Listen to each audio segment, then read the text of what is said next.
আমাদের এই ছোট্ট জীবনে ভুলের ঊর্ধ্বে আমরা কেউ লয়। মানুষ মাত্রই ভুল হয়, এটাই স্বাভাবিক। কিন্তু একটা মানুষ যদি বারবার ভুল করে আর বারবার ক্ষমা চায়, তখন সেই ভুলটা আর ভুল থাকে না, সেটা তার খাসলত হয়ে যায়, তার অভ্যাসে পরিণত হয়ে যায়। মানুষ ভুল করবে, এটা স্বাভাবিক। আমরা মানুষ তাকে ক্ষমা করবো, এটাও স্বাভাবিক। কিন্তু বারবার যখন মানুষ ভুল করবে, বুঝবেন সেই মানুষের ওটা খাসলত। আর সেই সব মানুষ থেকে অবশ্যই 10 হাত দূরে থাকবেন। আসসালামু আলাইকুম আমার ভাই বোনেরা, সগলি ক্যাঙ্কা আছেন? আমার মেলা ভাই বোনেরা আমাকে জিজ্ঞাসা করেন, আপা আপনি কি আপনার মায়ের বাড়িতে থাকেন? হ ভাই বোনেরা, আমি আমার মায়ের বাড়িতে থাকি। মেলাজন আবার কয় কৃষক থাকেন, কি জন্যে থাকেন? আমার মায়ের বাড়ি, আমার নিজের বাড়ি, আমি কি থাকবো না? অবশ্যই এই জায়গায় থাকার পিছনে কোনো না কোনো অবশ্যই কারণ আছে। যখন সময় হবে, সুযোগ হবে, আপনাদের সাথে অবশ্যই আমি সেই বিষয়গুলো নিয়ে শেয়ার করবো।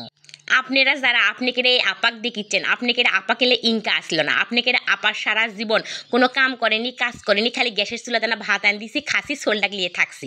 মানে আমার জীবনটা ইনকে আসলো, আরাম আয়ের স্বাচ্ছন্দ্য কোনো কিছুরই অভাব আসছিল না।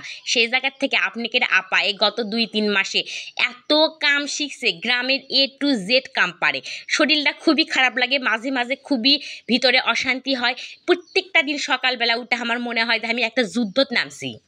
আমি যে যুদ্ধত নামছি, এই যুদ্ধত আমি জয়ী হবার চাই। আপনারা আমার জন্য অনেক অনেক দোয়া করবেন, আপনার আপা যেন সফলতার দিকে যাবার পারে। বিশ্বাস করেন, জীবনে কোনো দিন কোনো জায়গার যে ব্যর্থ ছাড়া সফল হবার পারিনি। আজ 32-33 বছরত হয়তো পাথমো আমি, যাই হোক। তো সে আমার জীবনে পুরাই ব্যর্থতায় ভরা।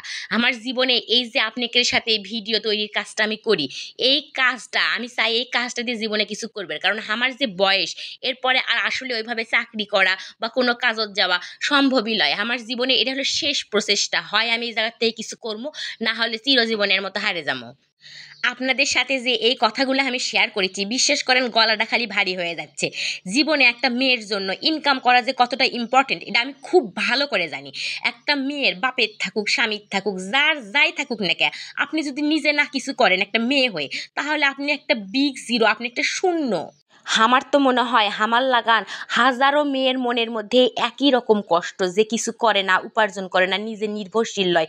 যত পৃথিবীতে যার যাই থাকুক, আপনার যদি কিছু না থাকে, আপনি একদমই মূল্যহীন। তা আমরা যে যার জায়গার থেকে অবশ্যই নিজের মতো করে চেষ্টা করবো। যদি আপনার বয়স থাকে তাহলে আপনি চাকরির দিকে যাবেন, মানে যে যেভাবে পারেন নিজেকে আগে আত্মনির্ভরশীল করে তোলেন। আমার নিজের মুখত হয়তো এই কথাটা শোভা পাচ্ছে না, কিসের জন্যে? আমি নিজেও আত্মনির্ভরশীল নয়, আমি নিজেও কিছু করি না। তাই হয়তো বা মনে হচ্ছে, আমার নিজেরই মনে হচ্ছে যে আমি হয়তো আপনাদের ওখানে বেশি জ্ঞান দিয়ে ফেলাচ্ছি। সব শেষে একটা কথাই কমো, আমার বয়স 32 বছর হলে কি হবে, আমার অভিজ্ঞতা 64 বছরের সমান। জীবনে এত অভিজ্ঞতার মধ্যে দিয়ে পার হয়েছি, সেই অভিজ্ঞতা থেকে করছি। আজ আপনি যে আরাম আয়েশের জীবনে আছেন, হঠাৎ করে দেখবেন হয়তো সেই জীবনটা আপনার আর নাই। বিশেষ করে মেয়েদের ক্ষেত্রে। তাই শৈশব মেয়েদের উদ্দেশ্যে একটা কথাই কমো, আপনারা সবসময়ের জন্য প্রস্তুত থাকবেন যে জীবনে যে কোনো সময় যে কোনো কিছু হতে পারে। আমার ভিডিও যদি আপনাকে মিচ্ছি আনাও মন ছুঁয়ে যায়, তাহলে অবশ্যই লাইক কমেন্ট শেয়ার করবেন। ধন্যবাদ সবাইকে।